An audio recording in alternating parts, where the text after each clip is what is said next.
Hey everybody, thanks for joining us again today for our chapter book story time. We're here at the Caribou Public Library in Caribou, Maine.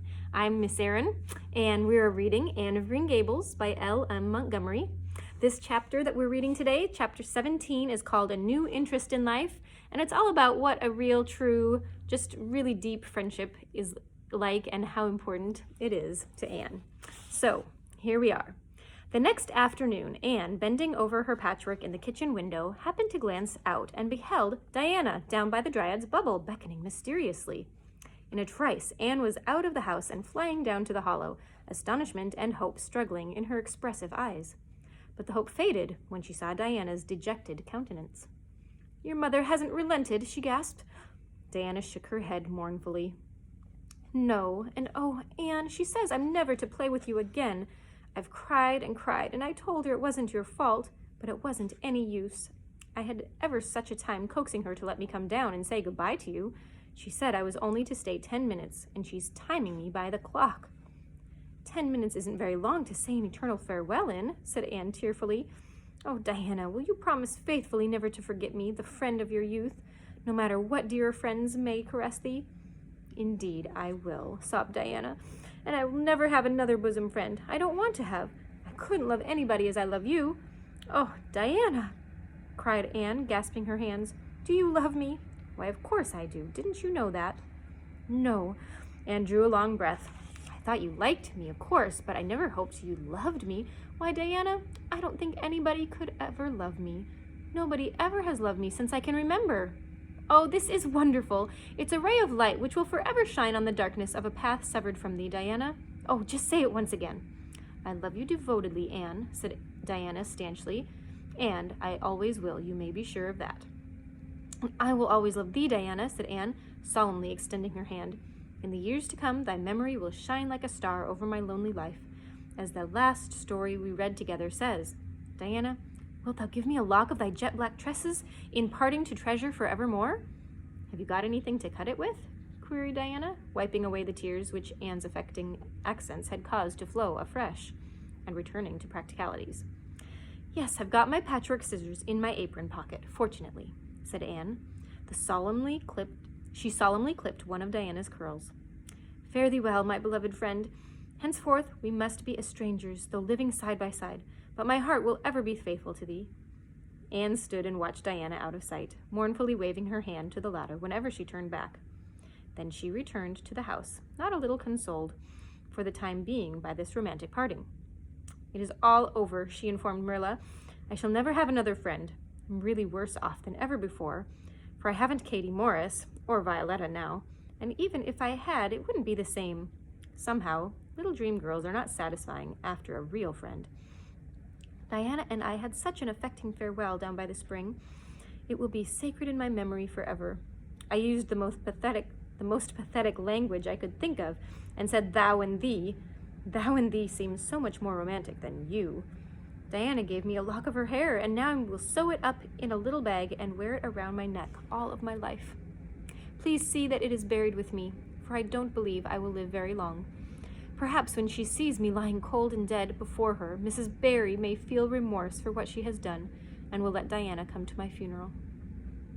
"I don't think there's much fear of you dying of grief, as long as you can talk, Anne," said Marilla unsympathetically. The following Monday, Anne surprised Marilla by coming down from her room with her basket of books on her arm, and her lips primmed up into a line of determination. "I'm going back to school," she announced. "That is all there is left in life for me, now that my friend has been ruthlessly torn from me. In school, I can look and muse over our days departed." "You better muse over your lessons and sums," said Marilla, concealing her delight at this development of the situation. "If you're going back to school, I hope we will hear no more of breaking slates over people's heads and such carryings on. Behave yourself and do just what your teacher tells you." "I'll try to be more of a model pupil," agreed Anne dolefully. "There won't be much fun in it, I expect. Mr. Phillips and Minnie Andrews said Minnie Andrews was a model pupil. There isn't a spark of imagination or life in her. She is just dull and poky and never seems to have a good time. But I feel so depressed that perhaps it will come easy to me now. I'm going round by the road. I couldn't bear to go by the birch path all alone. I shall weep bitter tears if I did." Anne was welcomed back to school with open arms. Her imagination had been sorely missed in games, her voice in the singing, and her dramatic ability in the perusal aloud of books at dinner hour. Ruby Gillis smuggled 3 blue plums over to her during Testament reading.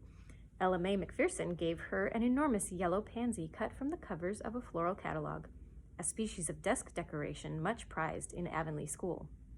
Sophia Sloane offered to teach her a perfectly elegant new pattern of knit lace, for trimming aprons. So nice for trimming aprons. Katie Bolter gave her a perfume bottle to keep slate water in, and Julia Bell copied carefully onto a piece of pale pink paper, scalloped on the edges, the following effusion. To Anne, when twilight drops her curtain down and pins it with a star, remember that you have a friend, though she may wander far. It's so nice to be appreciated, sighed Anne rapturously to Marilla that night. The girls were not the only scholars who appreciated her. When Anne went to her seat after dinner hour, she had been told by Mr. Phillips to sit with the model Minnie Andrews, and found on her desk a big luscious strawberry apple.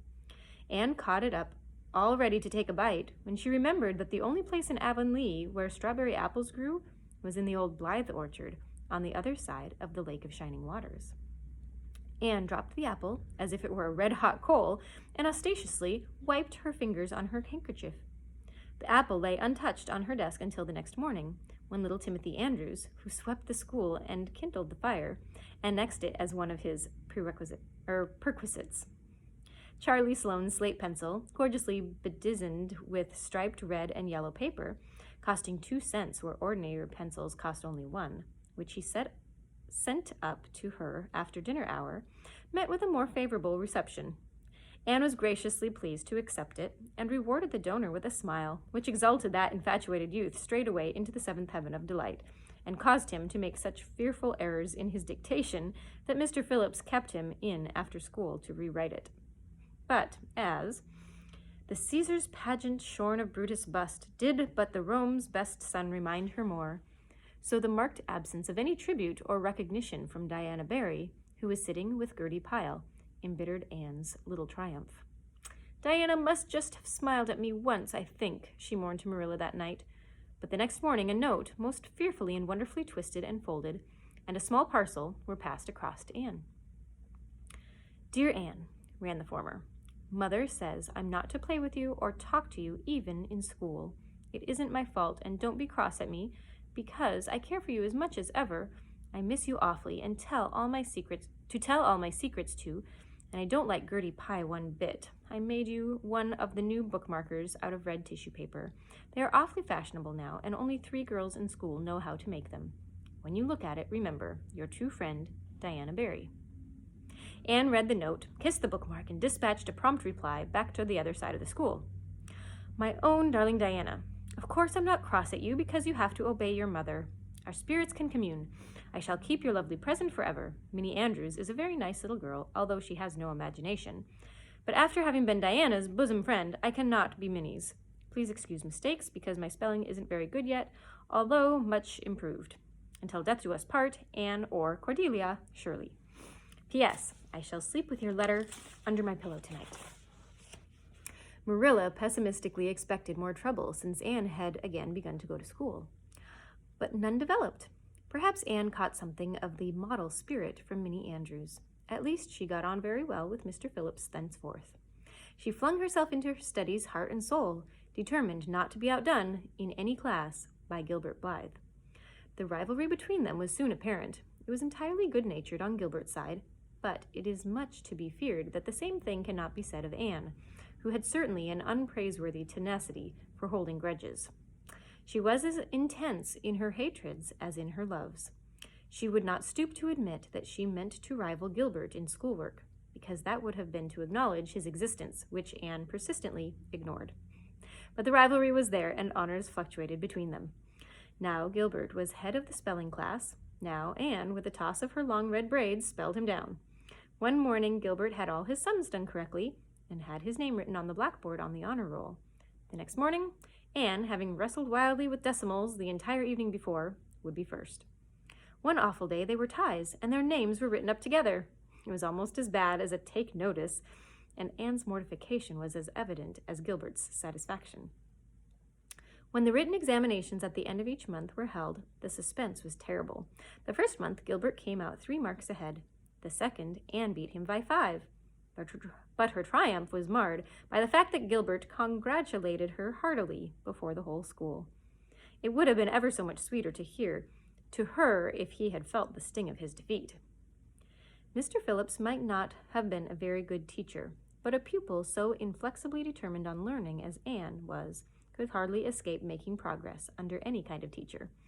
By the end of the term, Anne and Gilbert were both promoted into the 5th class and allowed to begin studying the elements of the branches, by which Latin, geometry, French, and algebra were meant. In geometry, Anne met her Waterloo. "It's perfectly awful stuff, Marilla," she groaned. "I'm sure I'll never be able to make head or tail of it. There's no scope for imagination in it at all. Mr. Phillips says I'm the worst dunce he ever saw at it. And some of the others are so smart at it. It is extremely mortifying, Marilla. Even Diana gets along better than I do. But I don't mind being beaten by Diana. Even though we meet as strangers now, I still love her with an inextinguishable love. It makes me very sad at times to think about her. But really, Marilla, one can't stay sad very long in such an interesting world, can one?" Well, that's it for today. Next time we'll be reading chapter 18. Have a great night, everyone. Bye for now.